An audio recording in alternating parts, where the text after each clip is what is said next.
Good morning, you all. I wanted to make a video today because I've been looking at a lot of different YouTube videos, as I do, and gathering some information.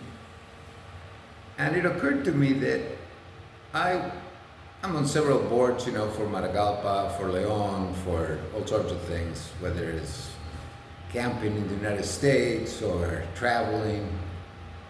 And I've noticed a trend that is totally unconscious of most people, which is they grab onto somebody that they feel is knowledgeable and they listen and they lose their critical ability for the most part, and it seems like they take everything in, and a lot of these people say things without checking them, or their experience is that, but not necessarily the only experience, but they give some information that others take as the gospel truth, and in fact it could be up to a point, or their reference point was from before where they did it and it's not current anymore because things change all the time, especially when you're traveling, or whether it's national parks closing or immigration department changing their policies, or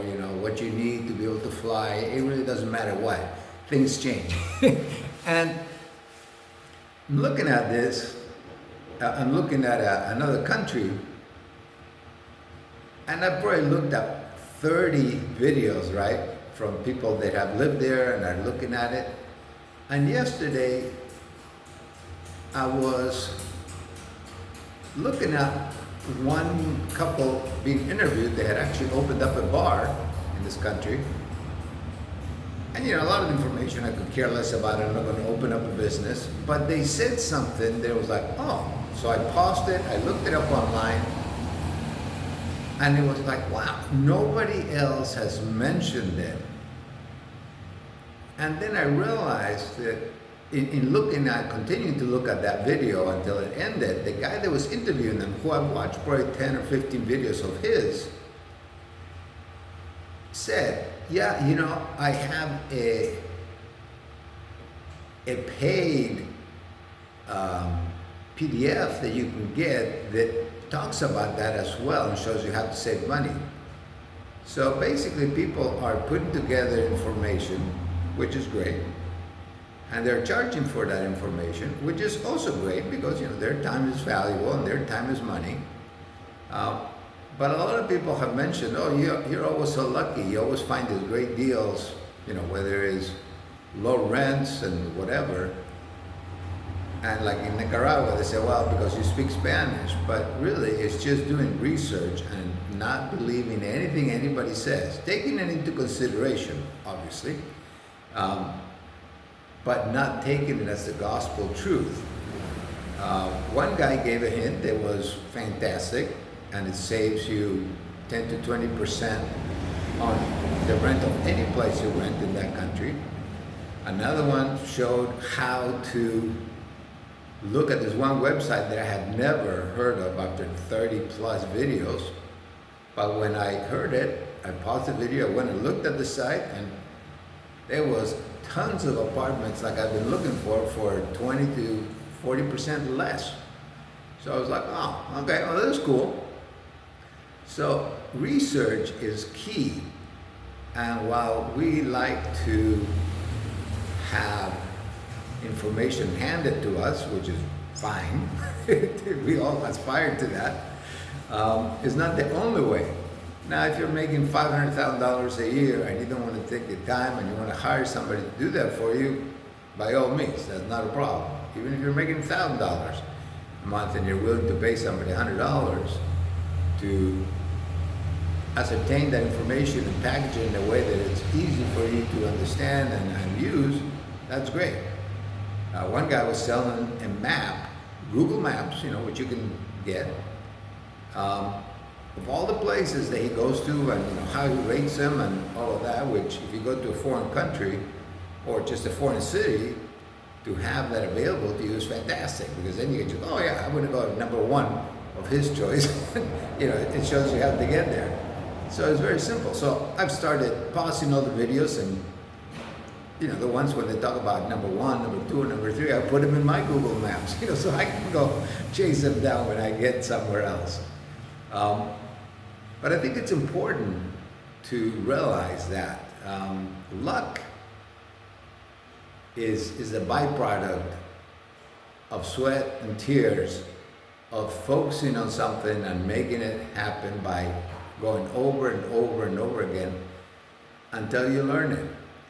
And some places are easier to learn than others, but the reality is that if you're willing to take the chance, you can do it no matter what you want to do. I mean, I'm not talking about becoming a brain surgeon necessarily. There's some very specialized skills for that, but like traveling, I see a lot of people struggling in the United States right now, especially nomads, they travel in their cars or their vans, or can't afford an apartment anymore because they're $1,500 for a studio or one bedroom, and their Social Security is $1,000 or $800.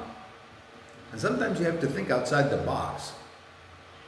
And the box in the United States, for example, is that you have to have a house, or you have to have a vehicle, and with a nice RV and all that. And those are all things that are nice to have. But if because of age, because of income limitations, or whatever, that doesn't work for you anymore, maybe looking outside of the country at places that afford way more quality of life for the money that you might have right now.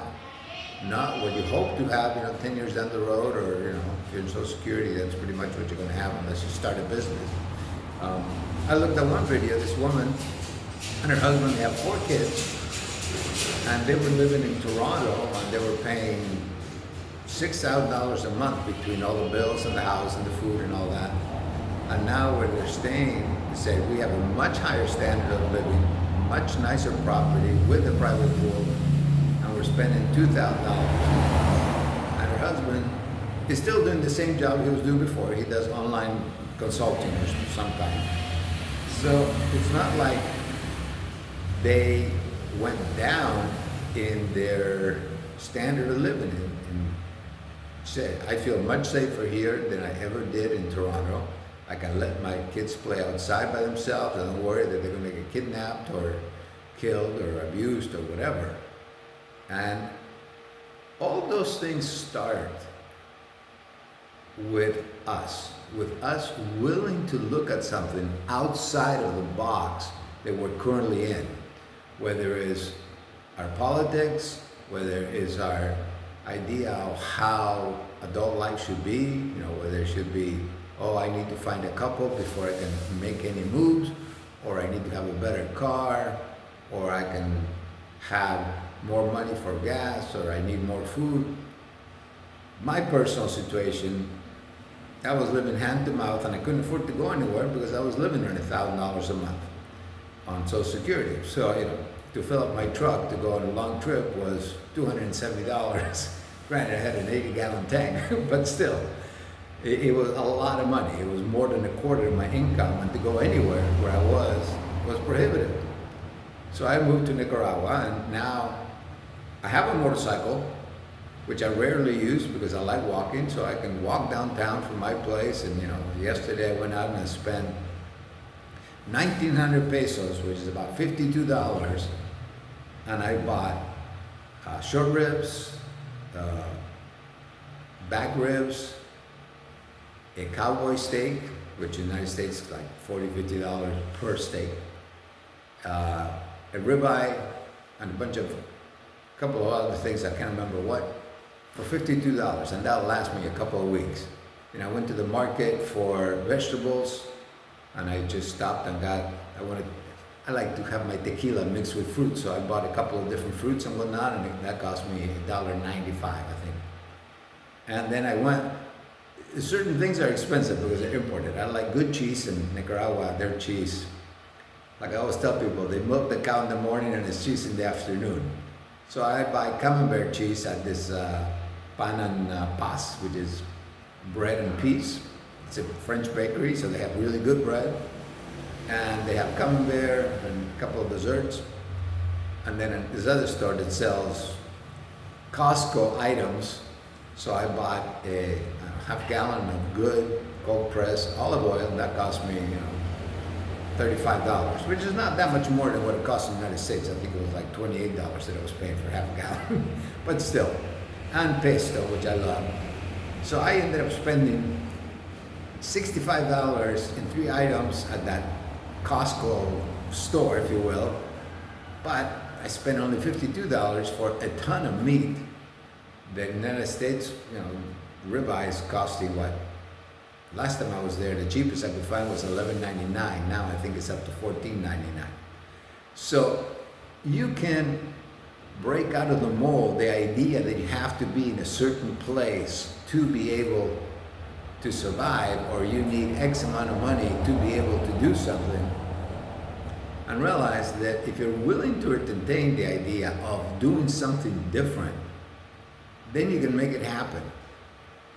And that goes back to my spiritual leanings, that we create our own reality, and we do. If we keep saying, oh, I can't do that because of this or that or the other thing, oh, I couldn't possibly, then that's the reality that you create. If you say, well, I'm sure I can figure out somehow to do it, then you start a positive snowball effect, if you will. And it might take you a day, a week, a month, or a year to get it to the point where it starts actualizing in your life. But that's, that's where your choice is. That's where your power is, the power of choice. And a lot of people don't see that. They think, oh, I need these external things to happen, and if that happens, then I will. And you need to change from that perspective of, if that happens, I will, to I will even if this doesn't happen. And that allows the universe to help you. Whether you're religious or not religious, it doesn't matter. It's like, we can argue all day long about whether there's oxygen in the air or not. And some people say there is, and some that there isn't, but the reality is that we all breathe, and without that, you're not going to live. And what I call spiritual laws are the same thing. You don't have to believe in them, you can believe them, you don't have to believe them, but they still guide your life to a great extent. And how you choose to think is a major step in creating the life that you want. When I came to Nicaragua, when I landed, I had $200, and I got here the 28th, and I had to find a place to live, and I had to pay for my hostel, and da-da-da-da-da. I mean, I had money coming in every month on Social Security, so, I knew that in 4 or 5 days I would have money, but I still had to pay for all that up front. And then I had to juggle everything until I sold some things in the United States. And now I'm much better off. I've paid off all my debt, so that makes it a lot easier. But it all was a big chance and a big step into the unknown. There's a saying, and I don't remember who said it, but it's pretty prevalent. It said, when you start on your journey, one of 2 things will happen. The road will rise up to meet you, or you'll learn to fly. And that's really true. That there is no way to know everything that's going to happen when you start on a journey, because there's just too many variables that are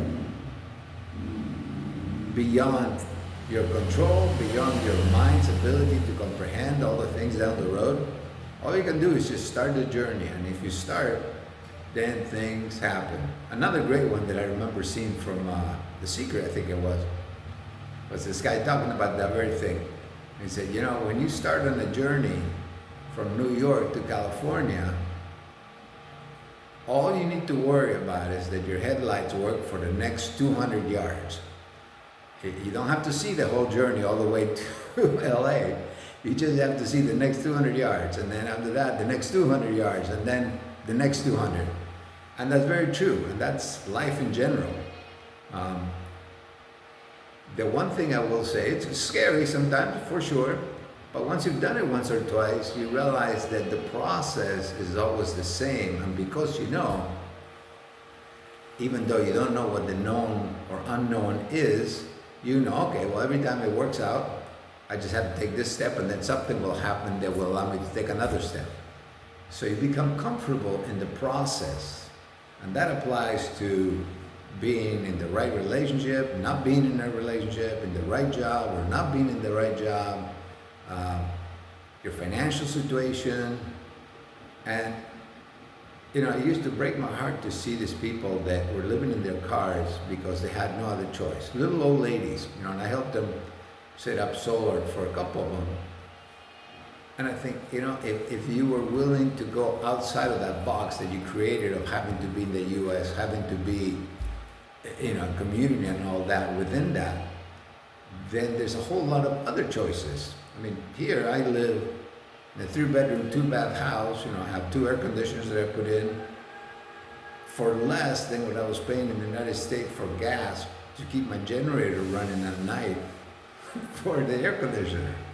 I was paying $300 a month, and I paid $280 a month for a 3-bedroom, 2-bath house.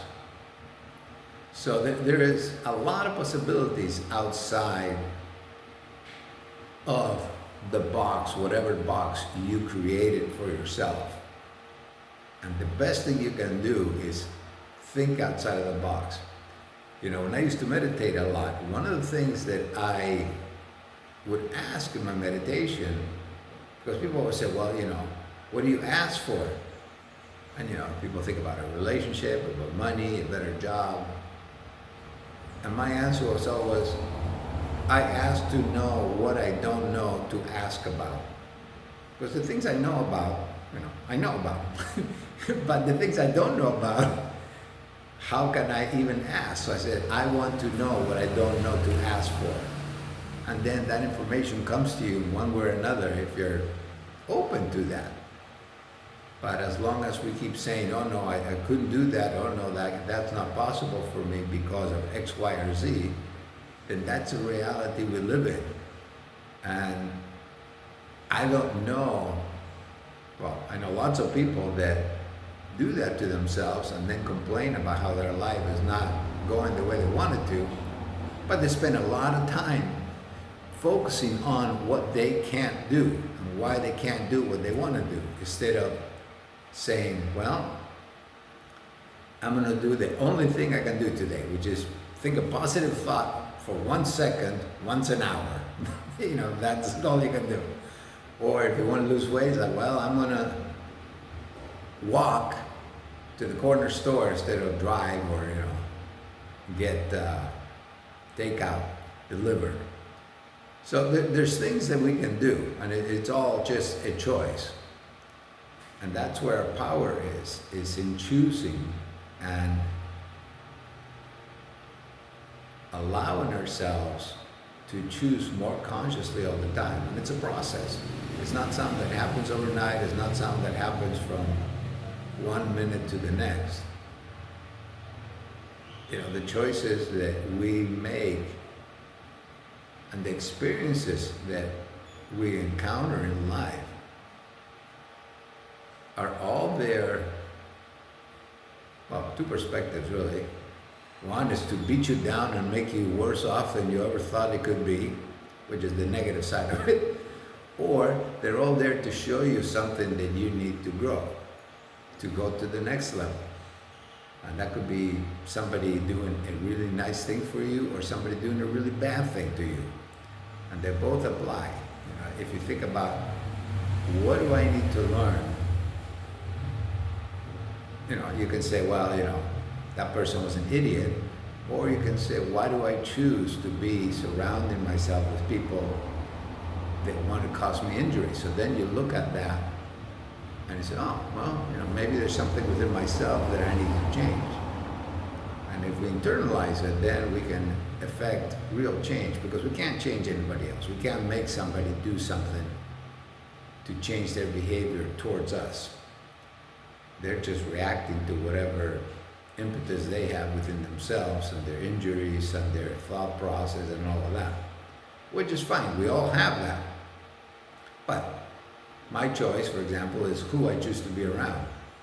And sometimes I just soon be alone than to be around the wrong people. So I spend a lot of time alone.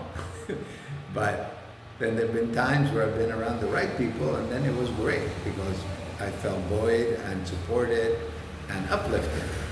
Um, but that's a choice that we have, how we encounter each moment of every day and the lesson that we get from it to help us grow. So I hope this is helpful to even one of you. And when you're looking at traveling, just keep in mind that everybody's trying to sell something. Their newsletter, their PDF, their clicks on YouTube, whatever it might be. And it might not be necessarily what you need, but every person, if you look, will have some small nugget of information that could be the key factor for you to get, just like this guy was for me with that website. When I was a realtor, when I started, I was horrible. I didn't know anything. And then I got better and better, and pretty soon everybody said, oh, I was so lucky. And like, well, I worked, 12, 14 hours a day to be lucky. But you have to be willing to try, and you have to be willing to look at things from a different perspective. So hopefully, you're willing to open up your mind to new perspectives, and maybe something new will pop up that is even better than what you imagined it could be. I hope so. So have a great day, and I love you all.